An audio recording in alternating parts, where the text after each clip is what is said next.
When things are chaotic, you evolved to be really smart. You can handle all of this. When you're able to come up with a plan faster than the people around you, it allows you to be a leader and help those people, or it allows you to be a winner and seize all the opportunities faster than them. We're at a crisis moment for humanity in which we are making ourselves less intelligent. He said to me, "Hey, we hear you have this really weird theory of the brain that everyone else thinks is crazy." What you see with most people is when there's volatility and uncertainty, they freeze, they look to someone else to give them a plan, or they run away, but not special operators. When there's uncertainty or volatility, they act faster. How do they do it? Well, of course, it's because they have this low information intelligence, this primal intelligence. It's 2021. A US Army colonel walks unnoticed across the campus of Ohio State University. He spent 20 years in special operations, parachuting into war zones from Pacific reefs to Persian palaces.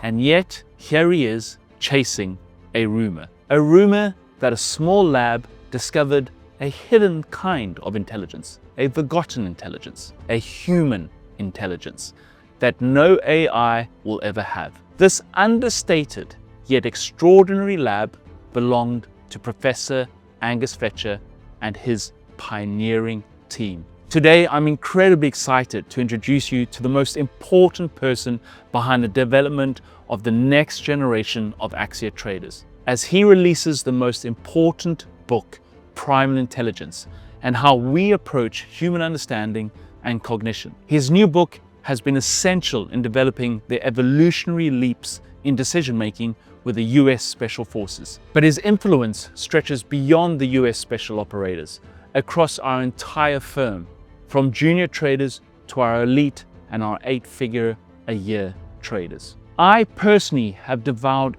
every single piece of literature, research, books, and videos that Angus has created. And through his work, I finally understood why our very best Axia traders excel in the markets. Now, none of them have ever done any backtesting of data. They thrive in the emergent, in the new. They can make plans faster than the markets can change, and they can spot the exception that no AI ever will. This is the language, the new world that Angus has created. My guest today is Angus Fletcher, Professor Angus Fletcher, the author of Primal Intelligence.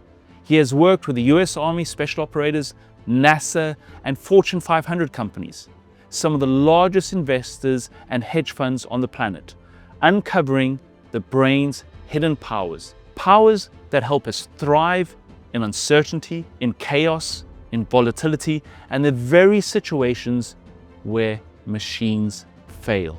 Angus's research has been transformational, not just for me, but for our entire new generation of elite futures traders, inspired directly by the protocols he has developed for the US Army. His work teaches humans to see the future faster, act with intuition, and use imagination where algorithms cannot. In my view, this book marks the beginning of a new era in human cognition, a reminder that our most ancient intelligence, long forgotten in our obsession with logic and data, is also our most powerful. In a world obsessed with AI, Angus Fletcher is that voice that reminds us the ultimate edge is still human. Today, we're exploring how those primal abilities, intuition, imagination, emotion, and common sense can give everyone, from special operators to traders, a real edge in the AI age. I hope you enjoy my conversation with Angus as much as I did. So let's begin. I'd like to welcome Angus Fletcher to today's podcast. And I'd like to start off with our first question, Angus. What is primal intelligence and why have we lost it?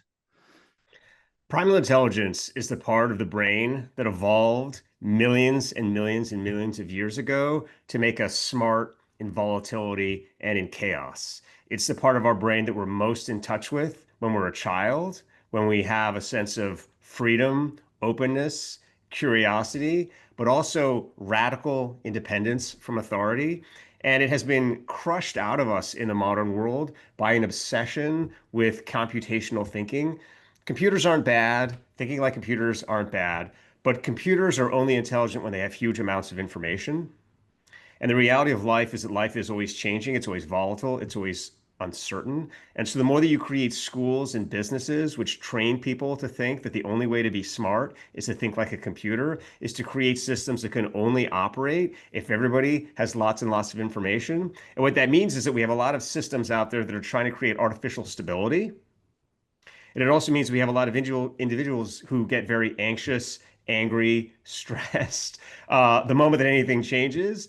And when things change, they want to run away, they want to panic, they want to blame somebody else rather than saying, hey, this is an opportunity for me to use my brain to do what it was evolved to do and figure out a way to exploit this change to do something unprecedented. And part of that primal intelligence, through the many books that I have read, your book, Story Thinking, I know we're discussing today Primal Intelligence. You speak about narrative cognition. Can you just go deeper in narrative cognition in relation to the 4 primal powers that you speak about in your book, Primal Intelligence? So I started out long ago. My origins were in a neurophysiology lab. And so neurophysiology lab at the University of Michigan Medical School. And we were basically studying how neurons interacted with each other. And at the time, everyone thought that these neurons were passing packets of data back and forth like a computer. But the more you study a neuron, you realize, well, what is the purpose of a neuron? The purpose of a neuron is to stimulate action, behavior, activity in the body. And what you start to realize is that when you have one neuron connecting to another, that's one action connecting to another action. And the purpose of the neurons in your brain is to develop these new actions and these new chains of action. What is a chain of action? A chain of action is a story. It's a narrative. Well, why would your brain be thinking in chains of actions? Why would it be thinking in stories? Well, another word for a story is a plot, is a plan. And so essentially, your brain thinks in action because that's how your brain makes plans. And plans are the way that you win. First of all, when something changes, you've got to make a plan to deal with that change. You've got to figure out, how do I handle all these new problems that I've never seen before? I can't just take a solution off the shelf. I've got to invent a new course of action. But also when you see an opportunity, how do I make a plan faster than other people so I can seize that opportunity more quickly than the people around me? And the reason that the human brain has survived for this long, and in fact has become the most dominant life form on the planet, is because it is incredibly good at making those plans. And so your brain evolved to think in story for this practical reason so it can make plans. Well, how does it make those plans? What are the parts of story? And so as we talk about in the book, the first part of story thinking is intuition, which is your brain's ability to spot opportunities. How does your brain spot an opportunity? It sees that something is new, something breaks the pattern of the old. And so the more and more that you live in the suburbs or in schools or in modern businesses, the less and less you notice things that are unusual. And when you do notice them, you judge them. You say, oh, that's bad or that's stupid, or you regress it to the mean like an algorithm would. But as a child, when you see something special, you say, wow, I want to learn more about that. And so the first step in activating your primal intelligence and activating this story thinking power in your brain is just to pay more attention to stuff that's weird, that's surprising, that's different. The next power is imagination. Imagination is what takes opportunities and turns them into these branching possibilities. It allows you to say, hey, this one opportunity could go in these 45 different directions. And the more that you're able to see all of those different branching opportunities, the more rapidly you're able to react when one of those comes true. There's common sense, which is the power of matching your plan to the moment. So one of the things we often see is that some people are highly creative, but those people get in their own way because you always have to be creative all the time. And they don't realize, hey, this is a boring situation. I should do something really boring. And so that's another low information power. And then the final thing we talk about in the book is emotion. That's the final of the 4 powers. And emotion is not actually narrative, but it's connected to narrative. And emotion is what allows you to diagnose how the narratives in your brain are working. So for example, if you feel angry, that's usually a sign that your brain has locked in on a single narrative and is trying to force it. If you feel scared, that's usually a sign that your brain has no narratives, has no plan, has no idea what it's doing. And there's lots of other emotions that we could talk about, but the main point is that emotion is your way of figuring out how story thinking is functioning in your own brain. And Angus, you mentioned about that ability to spot exceptional information. That spotting of exception, because I sat at a conference in 2015, And at that conference in 2015, it was myself, and I don't know if I was being ambushed, in the sense that it was myself, four other individuals representing quant trading firms. And the topic of discussion that was only communicated to me when I arrived in the chair at the moment was that the human trader, the point and click trader, is dead. And this was back in 2015. And I was fighting a cause, and that's why your work has been so instrumental to me for the last couple of years. I stood there and I said, well, we're still investing in the human. We haven't lost. We're still going all in on the human. Now, I couldn't give them eloquent, many eloquent reasons why. I just felt it. I just felt, and I could sense, our traders at the time were still performing, still growing. And when you mention intuition spotting exceptional information, why is it that AI breaks? Because if you look at all of these statistical models, and I know you've done work in that space, and I think you've been, seconded or requested to work in that space to help LLMs to write story. What is the fundamental hardware or software difference? And the reason why this question, and I've gone through so much of your work, the reason why this question is so powerful for me personally is because we were fighting this type of mind virus across the floors, across Europe, from the lowest volatility years, 2013 to around 2017, where the industry was becoming smaller, but we were the only little pocket that were actually increasing. And so I'd love you to give your take on the fundamental difference between human thinking and AI. Yeah, this is why AI is not going to win the future. So I've spent almost a decade now working in AI, around AI, with various forms of natural language processors and LLMs and other kinds of things like that. And of course, I'm familiar with more, I would say, useful AI, such as machine learning models that are used in logistics and things like that. But the entire purpose of AI, the entire purpose of computers is to see patterns in big data, to be able to spot these trends that humans don't see. And what that means is that they're always looking for things that are the same. They're looking for identities. Computers think in algorithms. Algorithms are math. Math is equations. So they're looking to see that one thing equals another, or in other words, that one thing correlates to another. That's what's incredibly powerful about them.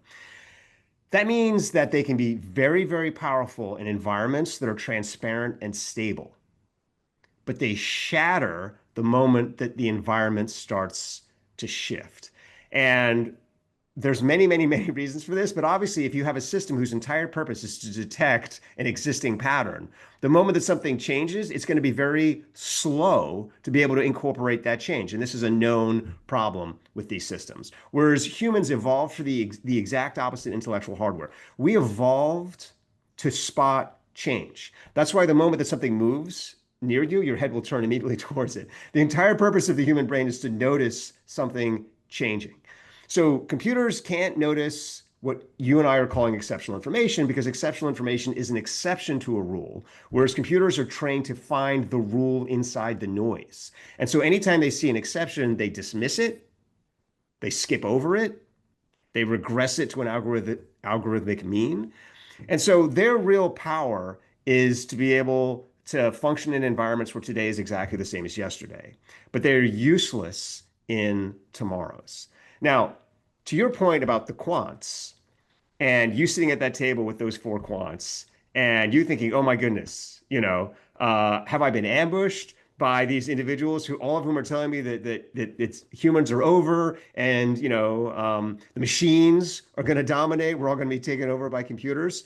The same intuition that you had is the intuition the United States Army had 4 years ago when they contacted me, because they saw the exact same thing that you saw. And what they saw is that humans had this ability to spot exceptional information that computers just couldn't have.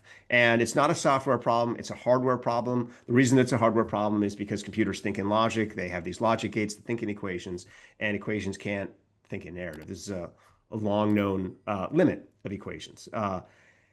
So special forces came to me and they said, look, One, we know that our best operators are incredibly good at spotting exceptional information. We know that they are better than anyone out there at seeing a threat or an opportunity.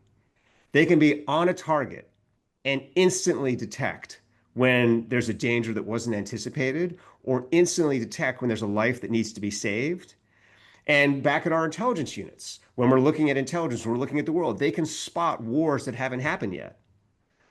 They can spot opportunities that haven't happened yet. They can spot all these kinds of things. So we know that some of our humans have this ability. But the problem we're having is one, we don't know how they have it.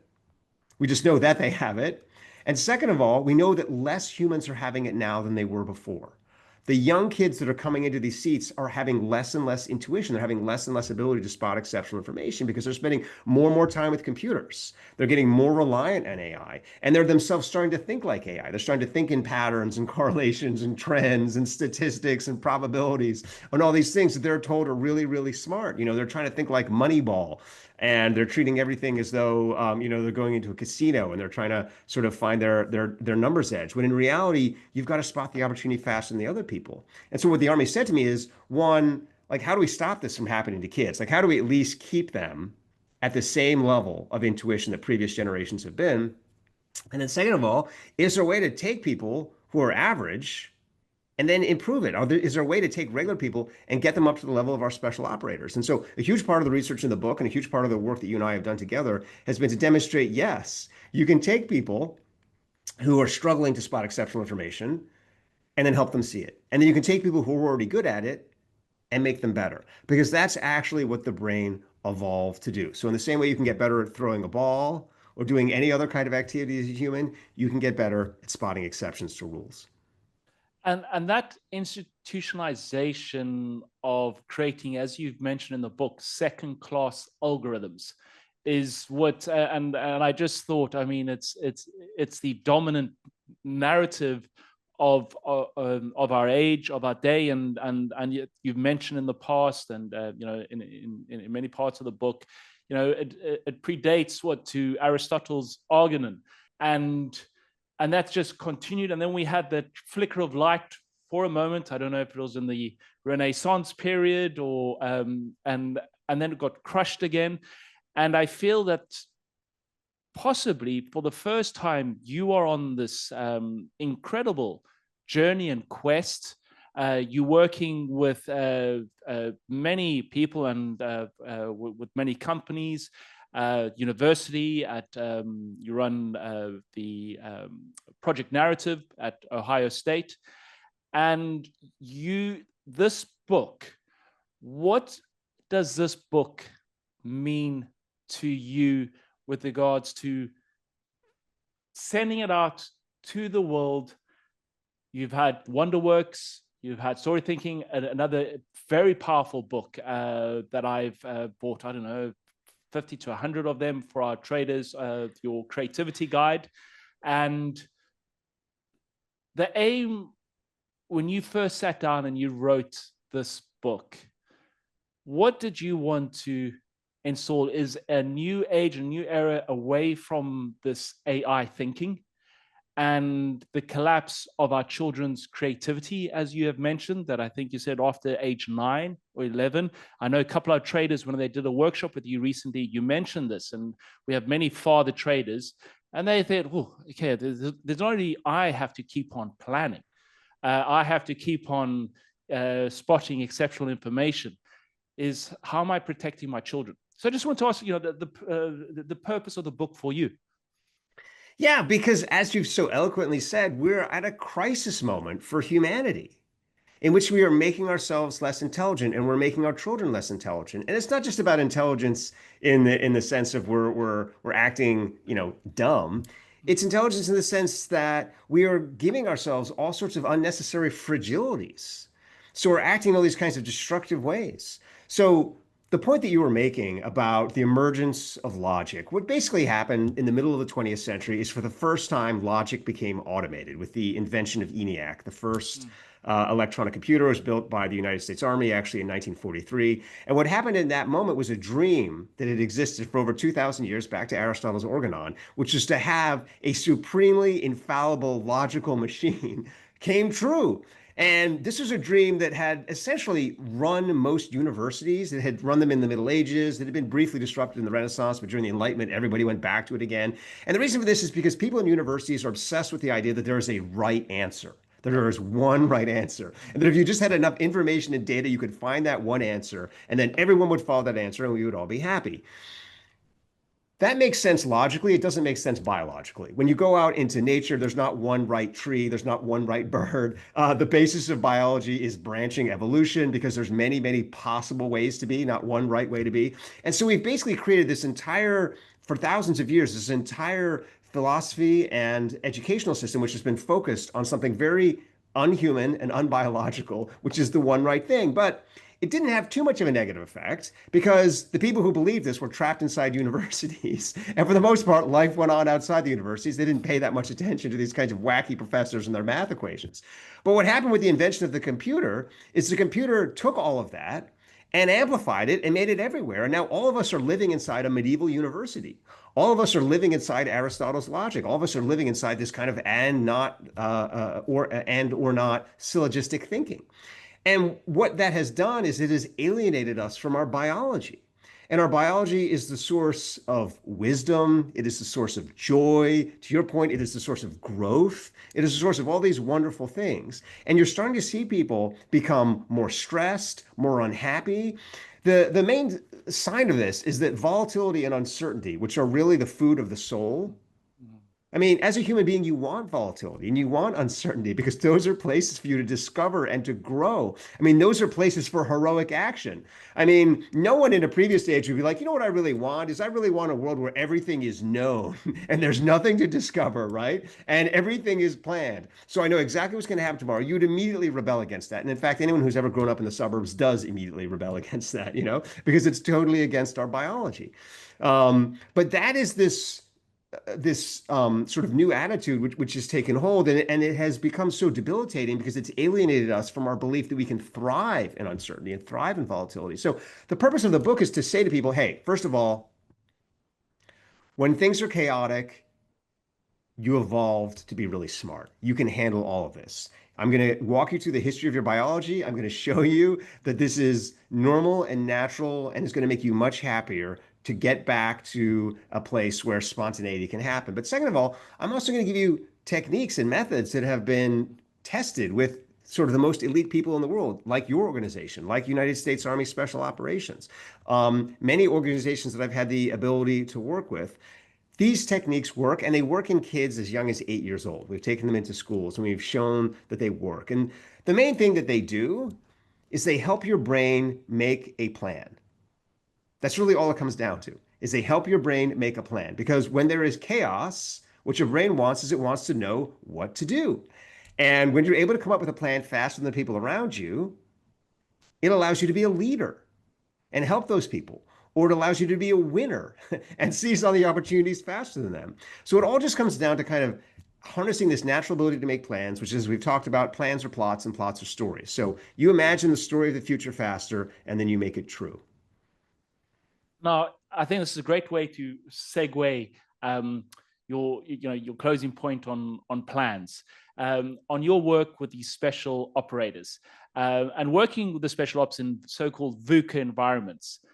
If you could describe that, and one of my favorite little parts in the book, because the reason why it was one of my favorite parts in the book, it kind of ignited something in me, and that's what the book does. Throughout, you're reading the book, it just ignites new plans in your own world, in your own domain, and you start intuiting all these new types of opportunities that lay ahead with the techniques and the tactics that you have done. And a lot of the book is your work with the US special operators. One of my favorite parts, and I was a part where they training them to think of more futures, and they send them down to this library or this like cemented, and so if you can just describe, because you took us on this little voyage, and that's what you do in your books. You took us on this voyage, and I imagine myself as a wannabe special operator, and going down to the secret space because my imagination is thin. How do I train certain areas? And then you lock into this whole new world of new plans of future wars or future states, and that just triggered me. Man, I'm going to create some dungeon here in Cyprus or in London. There are quite a few underground medieval, dungeons in London where we have handwritten, because I know like the power of handwriting for what it does for your, cognitive abilities, how it makes you reflect and so forth. And I thought like, wow, this. I'm going to use this for our traders to create all these future narratives when Trump gets overthrown by Putin, or all these future possibilities of what could happen in the market. Can you just explain some of the amazing work you've done with the US special operators? Because every single story that I've read and that you and I have discussed over for the last couple of years now is adapted for me in the trading space, but also real life. Yeah, so I had this extraordinary opportunity, and I still have this extraordinary opportunity to work with U.S. Army Special Operations. They discovered me. They knocked on basically my lab door about 5 years ago, and they didn't identify themselves at that time as Army Special Operations. They just identified themselves as the Army, and they said to me, "Hey, we hear you have this really weird theory of the brain that everyone else thinks is crazy. Everyone else thinks the brain is a computer, but you think that it thinks in story." And I was like, "Yeah, I do." And they were like, "You know what? We actually kind of agree with you. And if you like, we'd like to sort of test some of your theories and put them into action." And the reason I was so excited to start working with them is, as we've talked about, I think the key to intelligent action is to be able, in a moment of uncertainty, in a moment of volatility, to make a plan. That is really the key. And what you see with most people is when there's volatility and uncertainty, they freeze, they look to someone else to give them a plan, or they run away, but not special operators.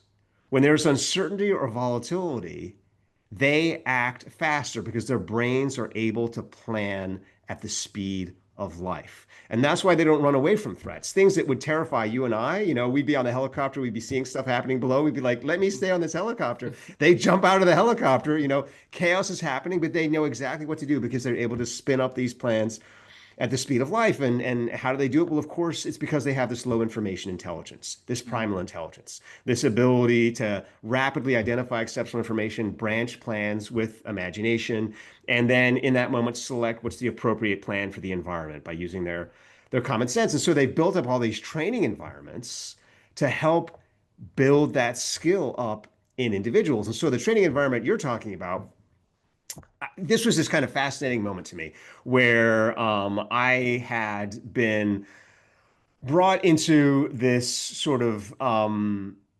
huge, weird, classified compound where we were watching recruits being led through these exercises, these live environments where they were shown exceptional information as part of the training. So I can't talk too much about exactly what the exceptional information is because it'll give it away. But if you were in an example of a trading floor, it would be, you would be watching what seemed like a normal day when all of a sudden a piece of news would flash along the wire, which would immediately change everything. And in that moment, everyone else would freeze and you would have a tenth of a second to decide what to do in this moment, make your plan, and then execute your plan. And if you could execute your plan in that moment faster than everybody else, you would win the day. And if you could execute it fast with confidence, you could bring in big leverage, not only win the day, but win so much that day you could just retire for the rest of your life. So I was watching these operators spot exceptional information. And what I noticed, because it was pointed out to me by the instructors, is that when they saw a threat, they would act on it immediately. So when they saw something negative, they were like, oh, that's bad. But when they saw an opportunity, they almost never acted on it. This was the young recruits. And the trainer said to me, the key is that many, many people are good at spotting threats and avoiding them. Almost nobody is good at spotting an opportunity and acting on it. They always think that it's too good and they wait. They hesitate because they wait. And then somebody else comes along and take that opportunity. And so I said to them, well, how is it that you train them to get faster and faster at spotting these opportunities. And that was when, Alex, they took me into this underground library. It was one of many times when the operators took me somewhere where I thought they might be actually taking me somewhere to kill me, right? Because you like go through all these doors and you realize that like they're like, give us your cell phone, do this, that, and the other thing, and you have no contact with the outside world. And you're like, what is this? And the other thing that's really kind of funny about a lot of these training spaces is in my mind, I always kind of imagined they'd be like really high tech, like something out of like a Tom Cruise movie or something. They're so primitive. A lot of them look like they're bunkers from the 1950s made of like poured concrete to, defend you against a nuclear strike. And they just kind of converted it. So it's kind of like, grubby and weird down there. And there's these bookshelves, and on these bookshelves are all these books with identical black covers. And I'm like, what's in these? And I take them open and I read them, and they're basically like reading the coolest science fiction stories you could imagine. And there's generations of them. So you could go back, you could take a book off the shelf from like 1980 or something like that, and you would basically kind of describe what might happen in 1981 or 1982 or 1983 from that perspective. And what would happen in all these books is the operators and their cadre would sit down and be like, what's a new technology that could happen? Or what's a new alliance that could happen? Or what's something that could go wrong in the global economy that could cause a problem? And then they would take that and create a scenario for it, which is basically, like a near science fiction future. And then they would hand it to a young operator and be like, what do you do now? What's your plan? And so you automatically, as a young operator, start have to developing all these plans for this near-term future that hasn't happened yet, that could happen. One example that I think I can give you, because it was from a book that was old, was what if China and Canada signed a treaty, an alliance that allowed Canada to put Chinese naval bases there? Well, all of a sudden, America has lost the Pacific buffer, right? What do you do if you're an American? And so that gives you an idea, right? A little bit of a sense of the kinds of stories you might read in these books, and they stimulate this incredible sense of imagination and what's happening there. And the reason this is crucial for seizing opportunities is in order to seize an opportunity in the moment quickly, you have to have imagined it ahead of time. You have to have said that could happen. And then when you see something really strange happening that you've imagined ahead of time, you know to grab it because it fits in line with the narrative you've told. Whereas when everybody else sees it, they're like, that's too weird. What is that? And so a huge part of developing your imagination is actually anticipating exceptional information. And then when it arrives, seizing it. Because the thing about something that's really exceptional is there's no way for it to happen accidentally.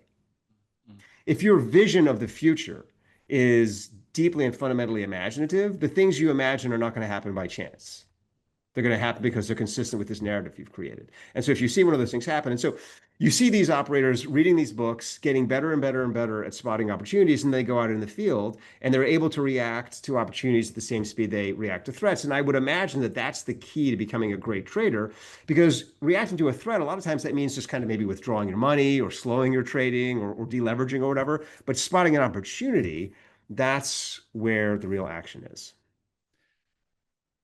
That unlocking, and throughout the book, there are exercises, case examples of this dormant intelligence, right? This primal intelligence that's been made dormant, that's almost become desensitized through what we discussed earlier on, the institutionalization of logic into our training systems. And that element of unlocking those primal components, the planning, and you mention in the book, it's one of my favorite lines in the book. I wonder if you could guess. No, I won't. There's lots of lines in the book. So, one of my favorite lines, and I've been using it on the trading floor. And I mean, our traders for the last I don't know how many weeks it's been. The last 3 months that we've been doing the training with you. Last 2 to 3 months. That future that they're envisioning, and I almost imagine when you were mentioning about that underground library, I wonder if Hollywood go there to get fresh ideas, and new kind of war movies in the future when their imagination is running low, and or their scripts or their templates are just running dry. But our traders, one of my lines in the book, and I'd love you just to elaborate a little bit more, is be the planner, not the plan. And one of the others, so we speak about this on the floor. So we're using this whole new world that Angus has created, this whole new language, primal intelligence, story, narrative thinking world that, permuting our flaws. And so to all my traders, be the planner, not the plan. So they awaken their ability to see opportunity. The other little part is an exercise that we do, and we've adapted from your other book, is be Shakespeare. And to be Shakespeare, I know if Sam Altman was the spawn of Aristotle, Angus Fletcher is the offspring of Shakespeare. And all that. I mean, there's literally the most beautiful ode, and like you not realize the influence that Shakespeare's had until you read the book Primal Intelligence, and it's almost Angus doing disciple work for Shakespeare, which is beautiful. Like, it re-enlives, and it makes me want to, as I told you just before this call, to study Shakespeare. But be the planner, not the plan. And then the other element is Shakespeare. Just keep on planning or writing like Shakespeare. And the reason why Shakespeare became good was because he was a writer. So I just want you to elaborate on those elements, maybe in the context of the US Special Operators. And I know we spoke about this already, but I really want to ram home to all the traders who are watching us in the community, maybe people who are not traders, who are still kind of within our community space. Just if you can elaborate, or be the planner, not the plan, and the power of why Shakespeare became so great. Well, I often get asked, what does Shakespeare have in common with special operators? And of course, the answer is everything.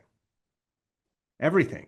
It's that power to imagine a story and then make it real. That is the power of life. If you're a film director, you take a script and then you get dozens and dozens of actors and all of these cameras and all this technology, and you make that script real.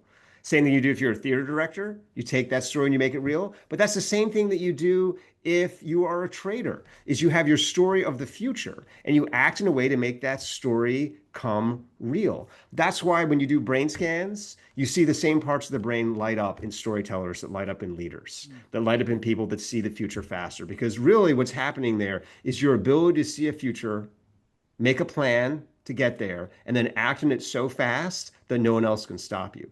So that's the importance of thinking in story. That's the importance of Shakespeare. As you go through the book, I mean, one of the kind of twists in the book, which we're now ruining, is that I'll say, oh, here's this amazing thing that Van Gogh did, or here's this amazing thing that Marie Curie did, or here's this amazing thing that Nikola Tesla did. And then the twist is they got it from Shakespeare, and they got it from Shakespeare, and they got it from Shakespeare. And then at the center of the book is the fact that special operations was trained by a guy whose name is Clausewitz, and Clausewitz got it from Shakespeare. And that's because really the key to life is making that story faster. That's something that I learned when I got a chance to work a little bit with Pixar when I was up at Stanford.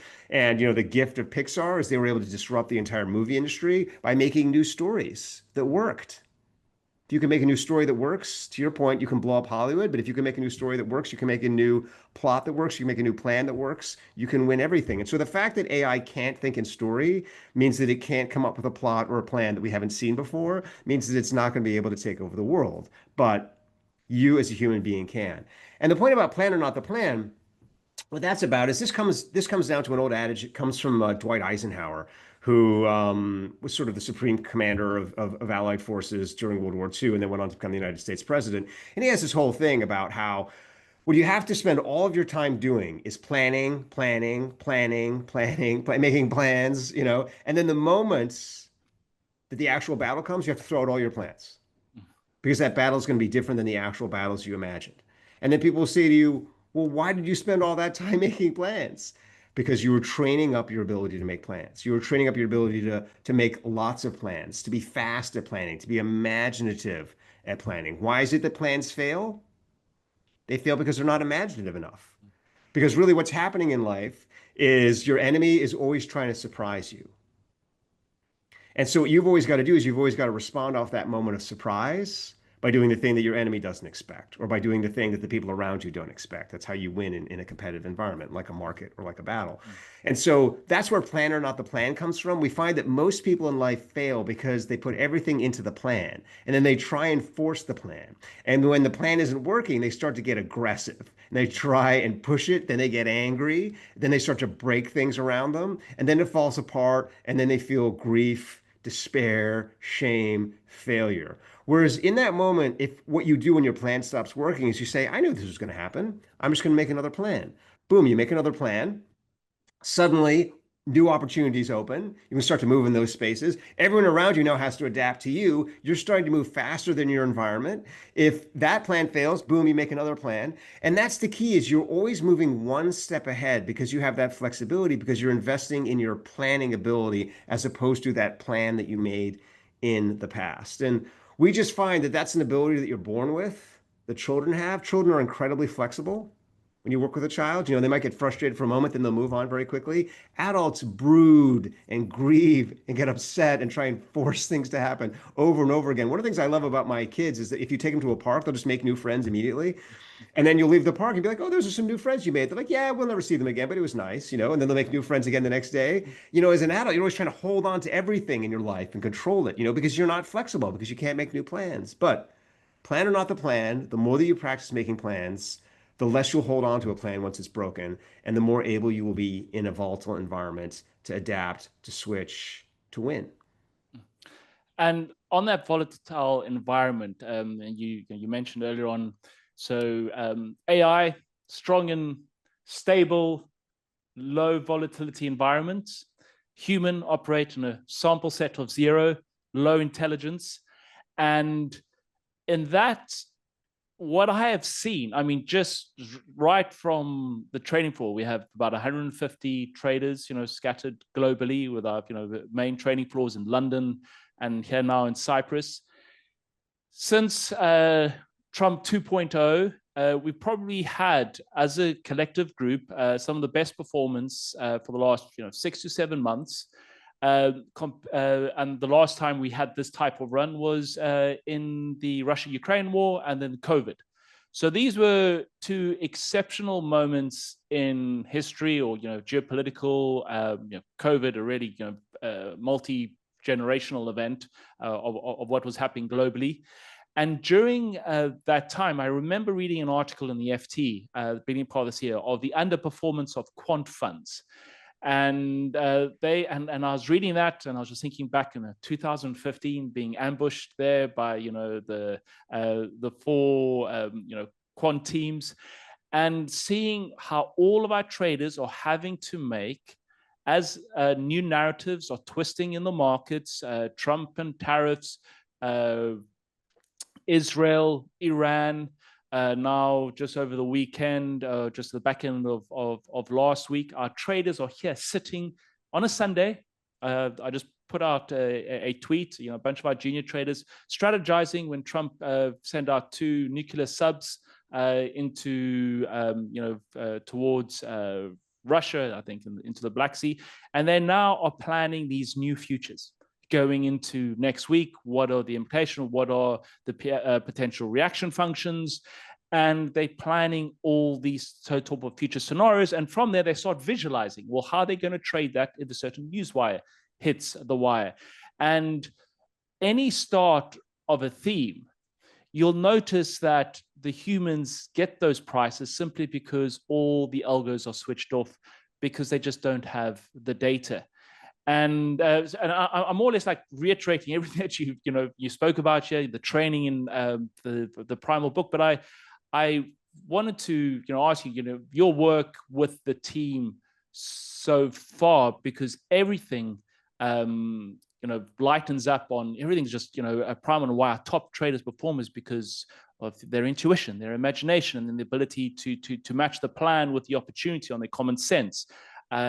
All the emotions that you train in the book, Primal Intelligence.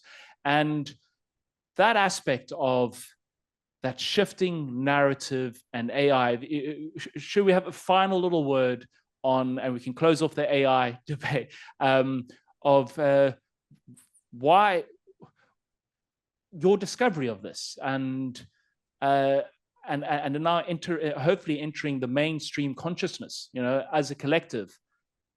Well, Yeah. so first of all, let me say people still consider my position on AI to be crazy.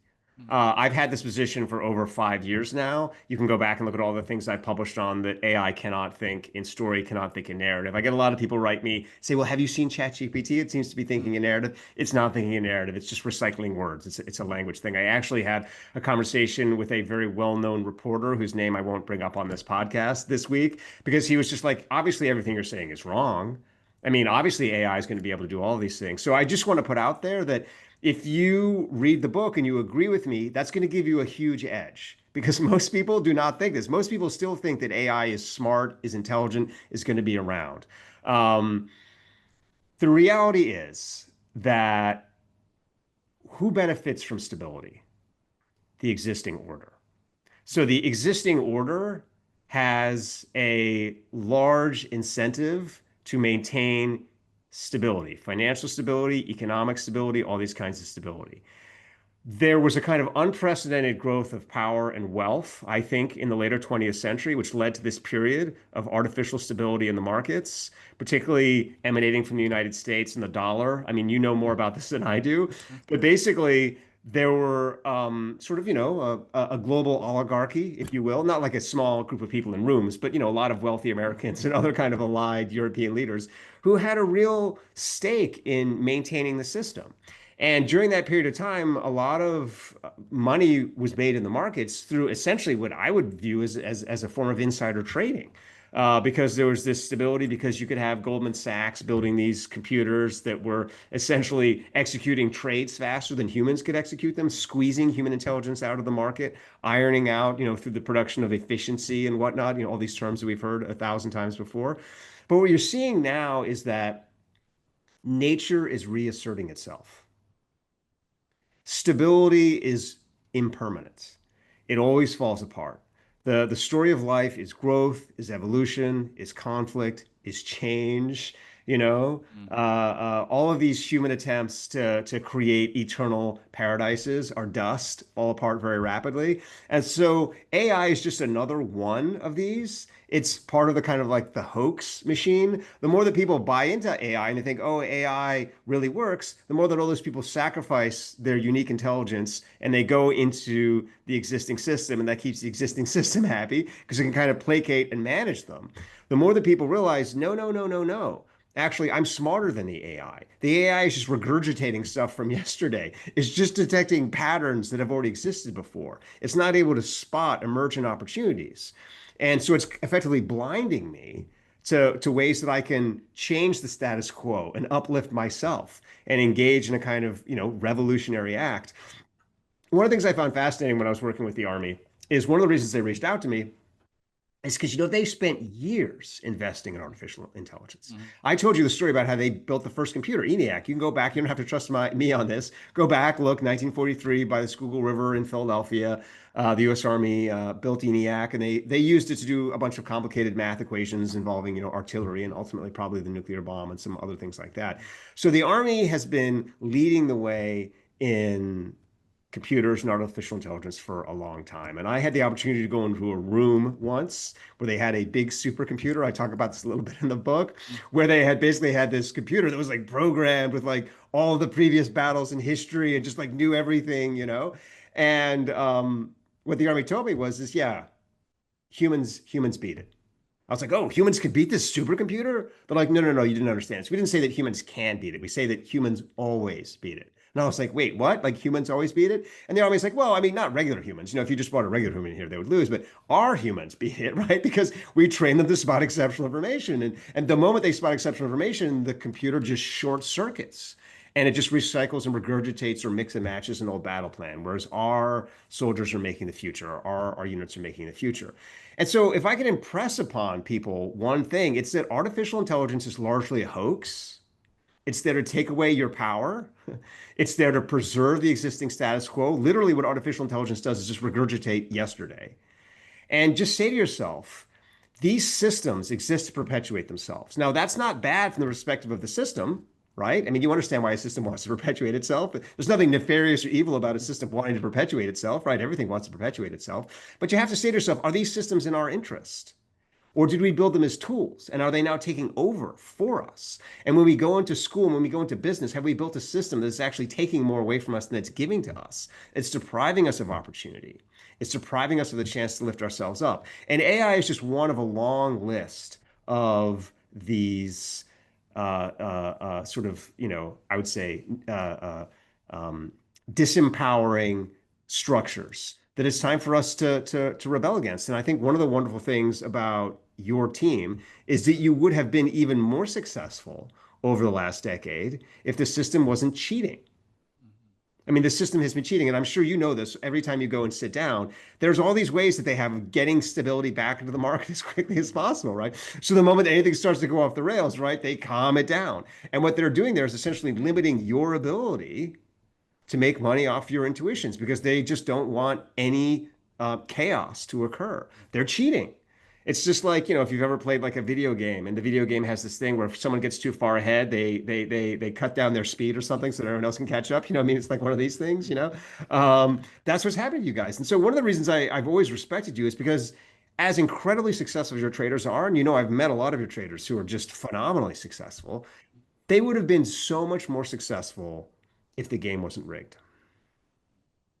Yeah, and I mean, I can go through a whole, I don't know, we can have our own library of our observations of that part of the game that you suggest with regards. I just have to be quiet in my response to that for certain reasons. But the if I were to close off, I created this little graph and this curve of the left brain intelligence, or the so-called logic space. I'm no neuroscientist, but the curve has probably reached its exponential growth now into the AI, that it can do all this correlational thinking and crunch all this data.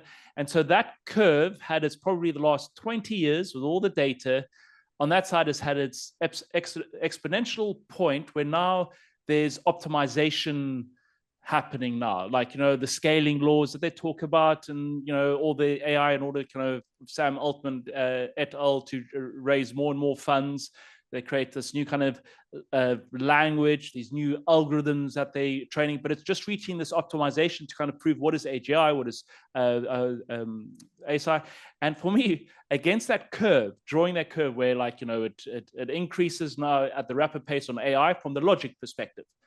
Then there's the human creativity that's been kind of dumbed down by the institutional training that's been happening. And I feel the inflection point will be the release of Primal Intelligence book that then gets taken on en masse from the humans. And that all of a sudden, for AI to advance further, it needs humans to advance. It does. Yeah. So I just want to kind of give you that little, spec on we reach an optimization space. AI is not going to get any further if we keep on thinking logically, if we keep on thinking in the past. And for AI to progress, it really needs this onslaught of a new, because I know your work with the US Special Operations, and the reason they got you in, because they weren't being impressed by the personnel that were coming and graduating through out of school, great scores on logic tests, but they weren't adapted for life. Yeah. I mean, the line I was told was that these kids are great at solving math problems. They can't solve life problems. And to your point about the AI curve, there's a hardware problem here that needs to be overcome by engineering a new kind of machine. And the idea that somehow if you just keep chucking more and more data into these existing computers and they're somehow going to get smarter, or we're going to find some kind of software trick, or they're going to achieve consciousness, or some kind of magic meld of the algorithm is going to somehow fix the problem of hallucination, or the introduction of neurosymbolic logic when it's paired with these various kind of black box algorithms is gonna fix a problem. It's a hardware issue. It's a hardware issue. The human brain, the neuron, just any neuroscientist will tell you, the human neuron is far more mechanically complicated than a MOS transistor. And if you want to actually advance artificial intelligence in the same way that you might want to advance medicine or some other form of human technology, you've got to start thinking radically differently than we are now. No one is doing that because, to your point, we have lost our imagination because we've been stuck in these computational environments for so long. So yes, so even if you do happen to believe in AI, if you believe in the singularity, if you believe in all of these things, you still need to invest in humans to get us there, because we are not going to get there on the current path. It's going to require a series of revolutions, major innovations, huge breakthroughs, new forms of hardware. All kinds of things are going to have to happen before you start getting intelligent robots that act like humans and can do the kinds of things that humans can do, can think in narrative, can think in story, all that kind of stuff. And the thing I will say to people, to maybe end on a bit of hope, is that even though the U.S. Army was very concerned and remains concerned, I think, about what's going on in the school system, and I think everyone's concerned about what's going on in the school system. We see these unprecedented levels of anger and anxiety among kids. There's just huge struggles to transition out of school into the workforce. There's just a huge sense of alienation and meaninglessness that we see sort of afflicting a lot of these younger generations, in terms of the fact that they spend 12 years, 16 years, 18, 20 years in school, and somehow it doesn't set them up to be happy or successful in life. These are real problems. But when we use some of the basic techniques in the book, because the point of those techniques is not to change your brain. It's not like what's happening in school. School's trying to change your brain. It's trying to make you think like a computer as opposed to the way you naturally think. What we're trying to do in the book is basically say, no, you're already really smart. Just start to re-access some of these ways that you thought and just see how that transforms your emotional intelligence, your narrative intelligence, your intuition. See how much more imaginative you get. See how much more sensible you get. We see huge results in as little as 2 hours in scientific trials with people as young as 8 years old. And so I put that out there as a mode of hope, because I often hear people talk about how our brains are being broken by technology, or how society is broken. It is not broken. It's just like we've been sitting on the couch for too long and we've got to get up. And those first few moments when you get up from the couch, it's like a little painful and you're a little stiff. You don't like it so much, and then you start to move. You get a little bit of shorter breath at first, but then you keep doing it and your breath comes back and you get stronger and your joy returns, your wisdom returns, everything returns. It all comes back online, and then you're off and running. So if there's one thing I could say to people at the end is, yes, we've spent 100 years going in the wrong direction, but we can turn it back around pretty fast. And just before we close off, Angus, and thank you on always when giving that hopeful message to everyone. I always envisage if there was such a state, some Bond villain that is running all of his AI robots, and somehow they dysfunction and they start, almost in a Orwellian dystopian world, they start, shooting everybody. The last human standing that could hope that will overrun it will be Angus Fletcher, because he'll be able to create enough sample set ones or sample set zero VUCA environments that they'll all start malfunctioning. And that's what's exciting. You just need to disrupt the data, right? And by disrupting, to go back to your point, we just need to hand them Shakespeare, right? Yeah. Just give the robots Shakespeare to read and just watch their heads explode. And I wanted to, before we speak about, because there's something really exciting, that there's the release of the book, Primal Intelligence, that's coming out this month. And there will also be, near the final part of the year, where people can register their interest, which I'll be speaking in a little moment on, our Primal Intelligence training. But just before that, we did some training with you in the Bahamas. We flew out some of our top traders as a little end of year Thanksgiving event, and we were incredibly grateful to have your presence and your family. And you gave us some just powerful workshops. And one of the many parts, the many parts that stood out, but one of the parts that I think disrupted, I love it when a thought changes a thinker, or thought, disrupts a thinker, and just, makes you see things a little bit differently. And one of the ones, especially with our New Age movement, and it's an ancient practice, and I believe in a lot of the principles. I mean, I'm not, but in order to grow and learn from your emotions, and you speak about this heavily, in the book, is disassociation. We are brought into this world, to disassociate. And can you just elaborate, through these, techniques such as meditation, mindfulness? Could you just elaborate this for us, please, Angus? Yeah, you're going to get me in trouble here because I'm known as the anti-mindfulness guy, the Yeah. anti-meditation guy. Basically, this all comes from the fact that when I first started working with Army Special Operators, a lot of them, when they transitioned out of their careers, were trying to process a lot of the things that had happened in combat, and they kept being told to do cognitive behavioral therapy, mindfulness, meditation, or if they weren't doing that, what they were doing was they were doing a lot of drinking. They were drinking a lot of alcohol. And what do all those things have in common? Mindfulness, meditation, cognitive behavioral therapy, and drinking. They're all forms of dissociation. They're forms of separating yourself from the intensity of your emotion. And dissociation can be okay, especially if you're experiencing an incredibly negative, debilitating emotional episode, interrupting the negative thought, interrupting all these kinds of things. Nothing wrong with that whatsoever. That can be healthy.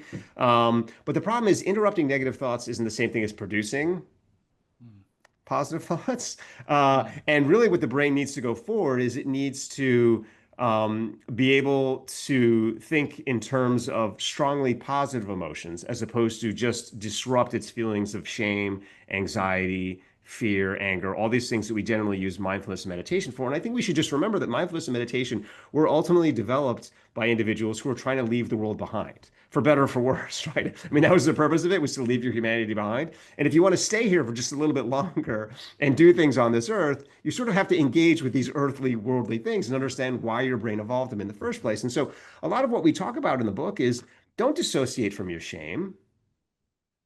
Don't try and meditate away your anger or your grief. Don't use stoicism. Don't use any of these things. I know that they're very, very popular nowadays, but the reason they're popular nowadays is because people have lost touch with this primal part of the brain. And there's nothing that's older or more ancient in your brain than emotion. And that should tell you that emotion is pretty smart. So, just on a basic level, what's going on if you feel strong shame? Well, if you feel strong shame, what that's telling you is that you acted in a way that's inconsistent with what your brain thinks is its main story, its main narrative. You did something that you feel ashamed about, and so there are now two of you. There's the you of you that you are, and there's a you of you that you want to be.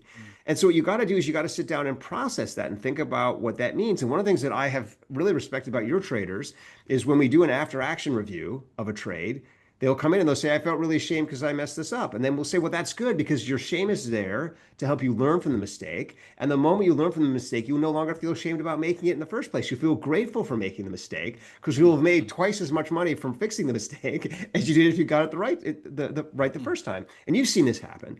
It's the same thing with anger. Anger is your brain's way of telling you you're not being imaginative enough. You're getting trapped in too narrow a set of possibilities.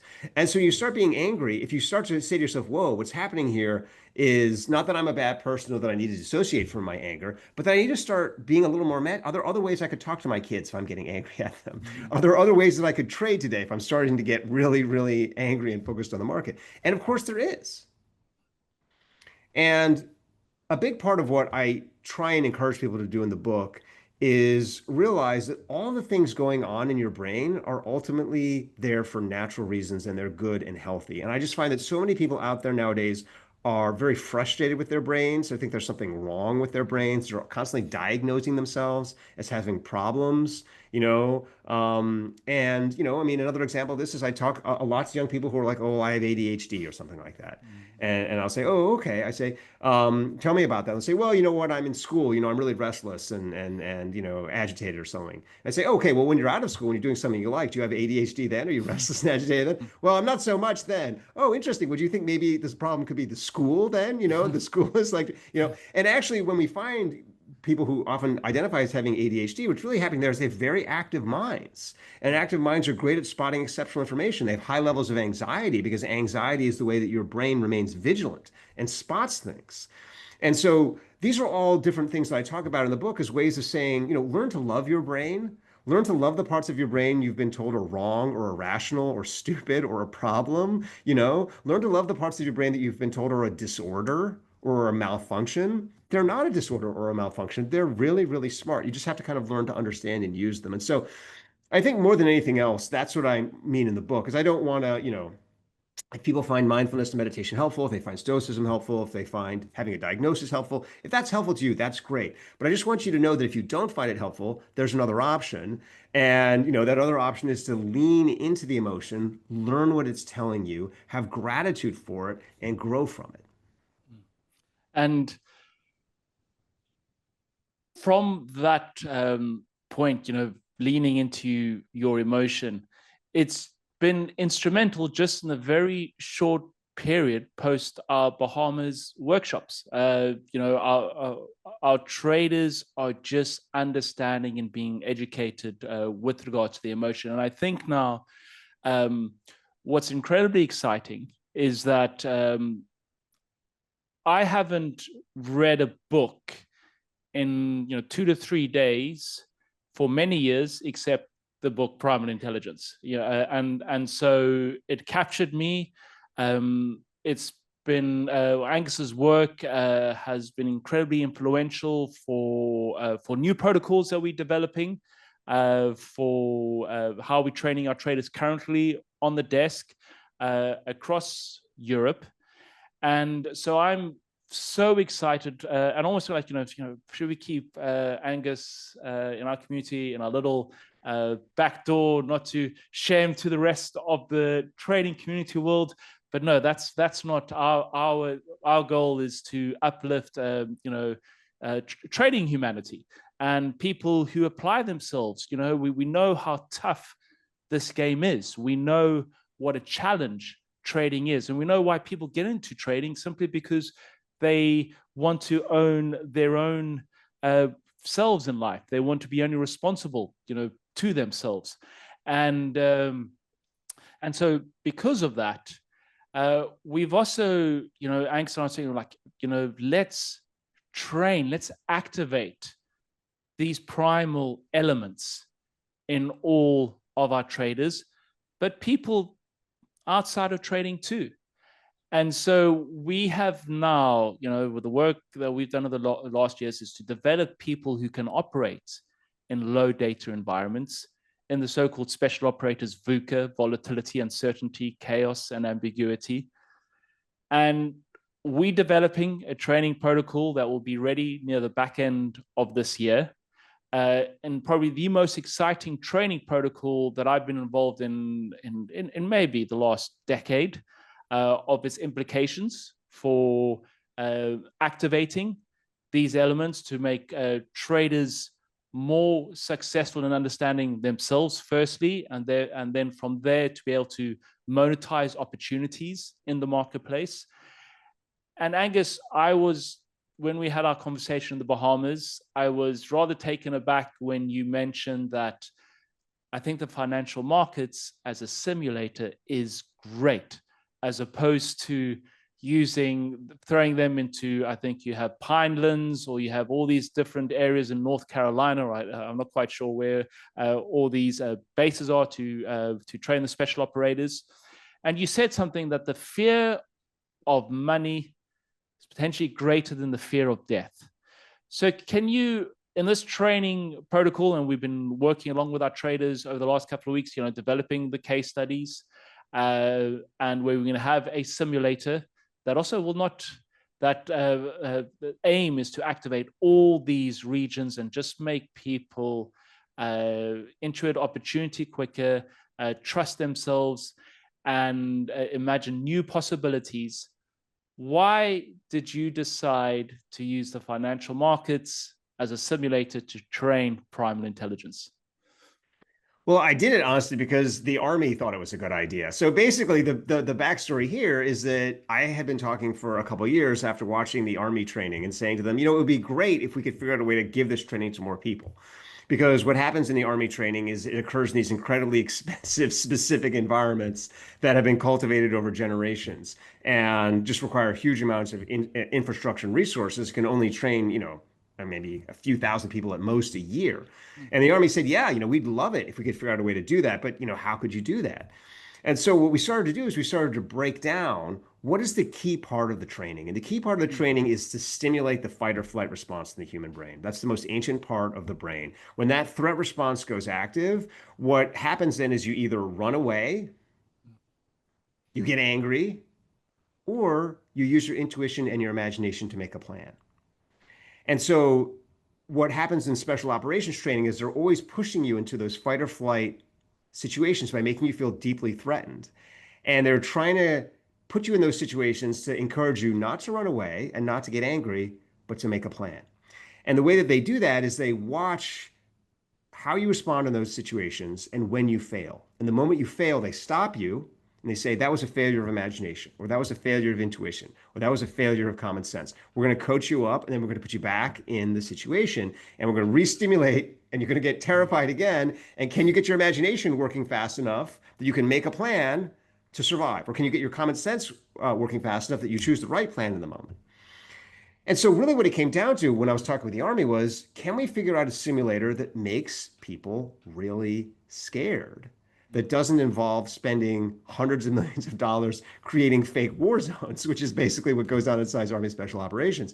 And we thought about this for a while, and we were like, we just have no idea how would you even do that? I was like, I don't know. I haven't the slightest idea. I'm not creative enough to figure that out. And then you and I were talking, and as you and I were talking, you revealed to me that you have these financial simulators of the markets. And I started to use these, and immediately I started to have panic attacks because, there's all these, gauges going all over the place.